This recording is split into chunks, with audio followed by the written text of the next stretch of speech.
ڈکیتی، یہ جو عورتوں کے ڈکیت گروپ ہیں یہ آج کل بہت زیادہ ان ہوئے ہوئے ہیں، بلکہ کافی عرصے سے ان کی کاروائیاں یہی ہوتی ہیں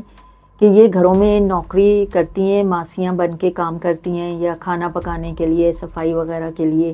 اور یہ ان گھروں میں جب کام کرتی ہیں تو یہ پورا گھر کا حال احوال اچھی طرح سے نوٹس کر لیتی ہیں، کون کب سو رہا ہے، کب جاگ رہا ہے، کب آ رہا ہے، کب جا رہا ہے، گھر میں کیسی پارٹی چل رہی ہے۔ اسی سلسلے میں جب میں SSP ملیر انویسٹیگیشن میں تھی تو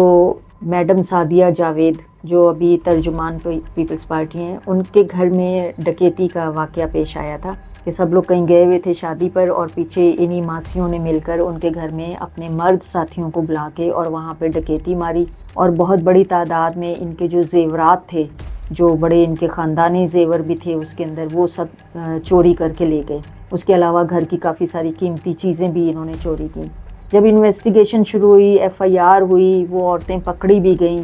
لیکن ان کے پاس سے کوئی برآمدگی نہیں ہو رہی تھی۔ لیکن پولیس نے اپنے ایفرٹس کنٹینیو جب کیے تو پھر اس میں سے ایک گروپ ایسا پکڑا گیا ماسیوں کا، جنہوں نے یہ قبول کیا کہ انہوں نے سعدیہ جاوید کے گھر میں بھی ڈکیتی ماری تھی، اور کچھ سونا ان سے جو برآمد ہوا، اس میں سونے کی چوڑیاں وغیرہ تھیں،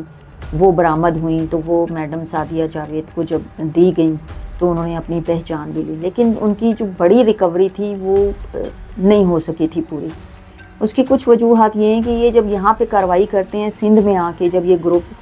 کراچی میں آ کے چوری اور ڈکیتیوں کے وارداتیں کرتے ہیں تو یہ اسی وقت یہ اپنا سارا مال جو ہے وہ موو کر دیتے ہیں، دوسرے شہروں میں لے جاتے ہیں، سندھ سے باہر لے جاتے ہیں، اور جب پکڑے جاتے ہیں تو ان کے پاس سے کوئی ریکوری ہی نہیں ہوتی۔ لیکن پولیس جو ہے وہ مسلسل پیچھے لگی رہتی ہے، اور اسی طرح اسی انویسٹیگیشن میں ہمیں پتہ چلا کہ یہی جو ماسیاں تھیں، ان کی تصویریں ہم نے باقاعدہ شائع کروائی تھیں اس میں میڈیا پر بھی۔ وہاں سے پتہ چلا جی یہ تو بہت ہی کروڑ پتی لوگ ہوتے ہیں پیچھے۔ آپ کو دیکھنے میں یہ ماسیاں بہت سیدھی سادھی نظر آ رہی ہوتی ہیں، لیکن ان کے پاس اپنے پلاٹ ہوتے ہیں، اپنے گھر ہوتے ہیں، اپنی کنوینس ہوتی ہے، اپنا زیورات ہوتے ہیں، اور یہ بڑے ٹھاٹھ باٹھ سے اپنے علاقے میں زندگی گزار رہے ہوتے ہیں۔ تو ہم ایسے ساری، جب بھی ہمارے پاس ایسا کوئی کیس آتا ہے، اور خاص طور پہ پھر بڑی بڑی یہ ڈیفینس، اور اس میں تو بہت بڑی بڑی چوریاں ہوتی ہیں، بعض تو گھر والوں کو جو ان کی بہت پرانی یہ چلی آ رہی ہوتی ہیں امپلائیز، وہ اس میں اتنی انوالو ہوتی ہیں کہ بچوں کی کڈنیپنگ تک میں وہ لوگ انوالو ہو جاتے ہیں۔ تو جب بھی آپ اپنے گھر میں، اب اس کے لیے گورنمنٹ نے اور پولیس نے ایک وے آؤٹ نکالا تھا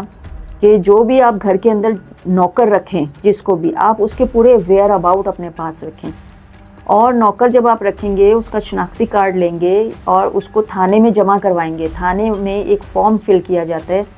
جس کے اندر ہر نوکر کے پورے پرٹیکولرز لکھے جاتے ہیں، اور اس کی تصویر لگائی جاتی ہے، اور اس کا شناختی کارڈ جمع کیا جاتا ہے، تاکہ اگر گھر کے اندر کوئی واردات ہو جائے، واردات چوری کی ہو سکتی ہے، ڈکیتی کی ہو سکتی ہے، اغوا کی ہو سکتی ہے، قتل کی ہو سکتی ہے۔ بعض نوکر ایسے بھی ہوتے ہیں کہ جب وہ دیکھتے ہیں کہ یہ صرف گھر کے اندر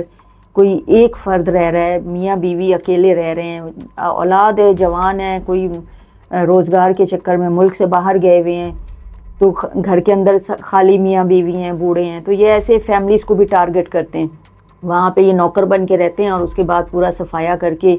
اور اگر ضرورت پڑتی ہے تو اس میں یہ مرڈر تک کر دیتے ہیں اس فیملی کا، جو بھی اس کے گھر کے اندر ہوتا ہے۔ تو ان سے بچنے کے لیے ایک یہ پروٹیکشن بنائی ہے کہ ان کے جو بھی آپ گھر کے اندر رکھیں ملازم، اس کے پورے فل ویئر اباؤٹ آپ کے پاس ہونے چاہیے، اس کی تصویر ہونی چاہیے، شناختی کارڈ ہونا چاہیے، تاکہ اگر ایسا کوئی واقعہ ہو تو آپ فوری طور پہ اس کی کمپلین کر سکتے ہیں۔ بہت شکریہ۔